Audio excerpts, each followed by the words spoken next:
बिहार को विशेष राज्य के दर्जे की मांग को लेकर विपक्षी दल एनडीए और नीतीश सरकार पर लगातार हमलावर हो रहे हैं। साथ ही उधर जदयू के मंत्री एवं प्रवक्ता लगातार विपक्ष के हमले का जवाब दे रहे हैं। बता दें कि आज आरजेडी प्रदेश प्रवक्ता चित्तरंजन गगन ने बिहार को विशेष राज्य के मांग पर नीतीश कुमार को घेरा और कहा कि मोदी ने विशेष पैकेज का फंड दे चुके हैं, वह फंड कहाँ गया। बिहार की राजनीति में जो अभी मुद्दा चल रहा है, हत्या, अपराध, ये सारे मुद्दा के साथ साथ एक बहुत बड़ा मुद्दा चल रहा है विपक्ष के साथ में, वो है बिहार को विशेष राज्य का दर्जा या विशेष राज्य का पैकेज।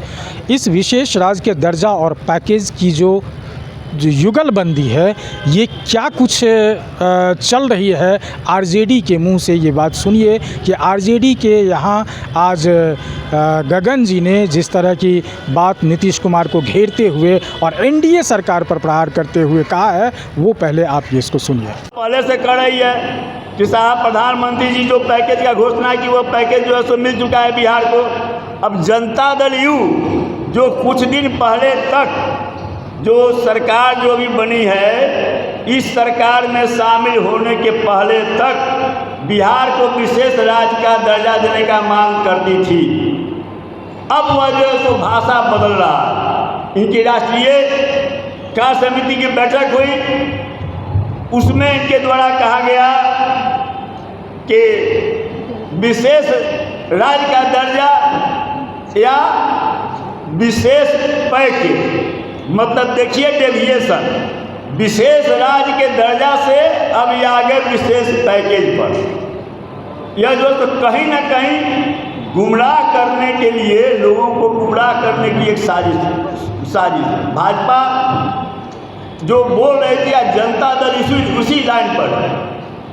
आज उनके मंत्री एक बोल रहे हैं मांझी जी कि भाई जो है सो विशेष राज्य का दर्जा नहीं मिल सकता है। जनता दल यू की भाषा बदल गई।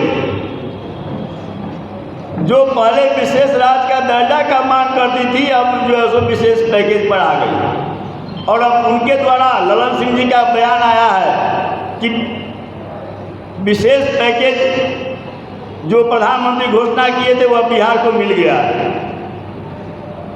तो सवाल यह है कि वह विशेष पैकेज जब बिहार को मिल गया और 10 वर्षों से ज़्यादा दिनों से केंद्र में एनडीए की सरकार है, बिहार में लगभग 18 साल से एनडीए की सरकार है, माननीय नीतीश जी मुख्यमंत्री हैं, और भाजपा लगभग 17 साल या 16 साल इस सरकार में शामिल रही है। उसके बावजूद जब नीति आयोग का जो रिपोर्ट आया है, उसमें बिहार निचले पायदान पर है।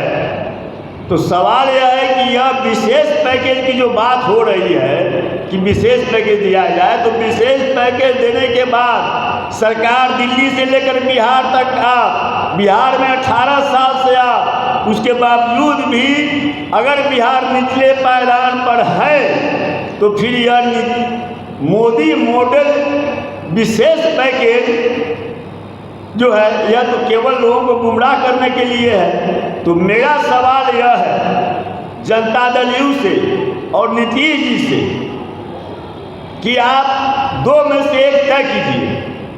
आप बिहार की हिस्सेदारी चाहते हैं या मलाई खाने के लिए सत्ता में भागीदारी? अभी दो विकल्प में आप किसके साथ खड़े हैं, आपको जो है सो यह बताना पड़ेगा। क्या बिहार की जनता की भागीदारी चाहते हैं, तो विशेष राज्य के दर्जा के लिए आप अभी स्थिति, आप आज जो स्थिति है, इससे सुनहरा मौका कभी नहीं आने वाला है। इनके समर्थन से केंद्र की सरकार है। आज अगर यह दबाव बनाते हैं तो निश्चित रूप से बिहार को विशेष राज्य का दर्जा मिलेगा। एक बात है जो कही जाती है कि नीति आयोग क्या है? नीति आयोग सरकार का ही बनाया हुआ आयोग है, सरकार से सुपर हुआ नहीं है। और अब तो नीति आयोग में बिहार के 3 मंत्री शामिल हो गए हैं। आदरणीय चिराग पासवान जी, आदरणीय ललन सिंह जी, आदरणीय जितन राम मांझी जी। तो अगर नीति आयोग का कोई फैसला अगर बाधक है बिहार को विशेष राज्य का दर्जा देने में, तो अब तो बिहार के 3 मंत्री, वरिष्ठ मंत्री नीति आयोग में शामिल हैं, तो नीति आयोग का वह फैसला बदलिए और जो सो बिहार का विशेष राज्य का दर्जा जब तक नहीं मिलेगा, यह विशेष पैकेज केवल आईवास है। मोदी जी का विशेष पैकेज जो है, मोदी मॉडल विशेष पैकेज, उसका परिणति हम देख रहे हैं कि उतना पैकेज मिल गया। निर्मला सीतारमण, ये लोग कह रहे हैं 1,25,000, कोई कह रहा है 1,65,000 करोड़, 1,25,000 करोड़। निर्मला सीतारमण जो आई थी कुछ दिन पहले, उन्होंने तो लगभग 2.5 लाख करोड़ का उन्होंने कहा कि जैसे बिहार को पैकेज मिल गया। साहब, जब इतना पैकेज मिलने के बाद भी हम निचले पायदान पर हैं, इसका मतलब यह पैकेज केवल आईवास है, यह केवल जो है सो जुमलेबाजी और ठगैती है और बिहार के लोगों को बेवकूफ़ बनाने का एक जरिया है। तो आपने सुना आरजेडी के प्रवक्ता क्या कह रहे हैं। इस बात को लेके ये लगता है कि 2005 से लेकर के 10 के बीच में बिहार बहुत अच्छा था और नीतीश कुमार के आने के बाद बिहार बहुत बुरा हुआ। तो उनका कहना ये है कि नीतीश कुमार जब तक रहे इस बात को लेकर के क्यों नहीं उठाया, और नीतीश कुमार इन पर आरोप लगा रहे हैं कि जब ये सत्ता में रहे तो फिर विपक्ष ने क्यों नहीं उठाया। ये इस तरह की जुमलेबाजी को लेते हुए अब ये देखना होगा कि बिहार को विशेष राज्य का दर्जा मिलता है या नहीं मिलता है, या फिर नरेंद्र मोदी इसके अलावा कुछ और राज रचते हैं। केबीसी न्यूज़ के लिए अमलेश आनंद की रिपोर्ट।